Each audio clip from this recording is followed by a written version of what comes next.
So, in order to come up for an idea for this book, I had actually entered a competition which was run by one of the big publishing houses here in South Africa. And I had been thinking, what am I going to do? What am I going to write? I really want to write a nice local South African book for tweens and early teenagers. And then I went to gym to try and fix that problem of an idea. And while I was there, I spotted this guy across the gym because obviously I wasn't really concentrating on the treadmill. And he was all grizzled and like stubbly beard, and he had a big earring in his ear. And I was like, oh, it looks like a modern day pirate. And then I was like, modern day pirate, that's it. That's it. Got to be something there. And so kind of stewed on the idea for the whole day, and then eventually got home, kids to bed, and then I could sit on my laptop and I could actually like research and look at pirates in Southern Africa. And was that a real thing? Did there ever happen to be any pirates in Southern Africa? And there were.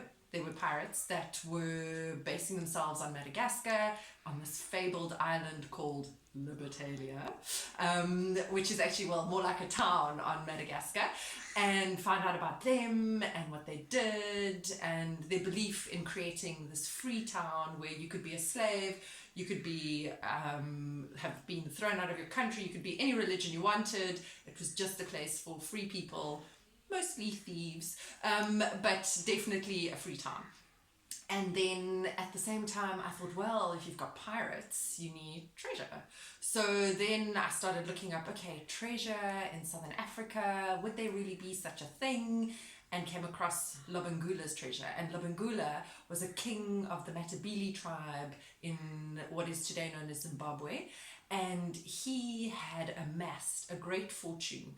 His father was Mzilikazi, who had been one of King Shaka's head honcho warrior kind of army generals, essentially. And Mzilikazi had left Shaka Zulu and taken all his followers up to what is now Zimbabwe, and they created this whole Matabele kingdom around Bulawayo. And so he had, Lobengula was one of his children, and Lobengula had amassed his father's treasure, which was gold and ivory. And then at that same time, you had the diamond mines in Southern Africa. And so then a lot of Lobengula's men would go to the diamond mines and get, there weren't really strict kind of measures to ensure that the diamond miners didn't take diamonds themselves. And so many of them brought diamonds back with them, and then they gave them to Lobengula, so it is told. And so apparently Lobengula had this huge, massive treasure, and Cecil John Rhodes, in his expansion across Africa, said he was going to go up and take this land, and he wanted that treasure. And so these are kind of two parallel stories, and now I wanted to knit them together. Historically speaking, time-wise, I'm not too sure that it kind of is in absolute sync.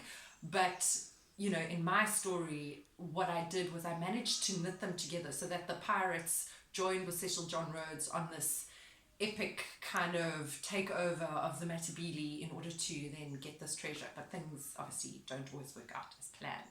And so there are some unhappy people. And this then goes down the generations. And the kids that you find at the private school called Dayton College in the Eastern Cape, they are, you can see here, William, he is the descendant of the pirates, and Mzi, aka Mzilikazi, hint hint, he is the descendant of the great Matabele.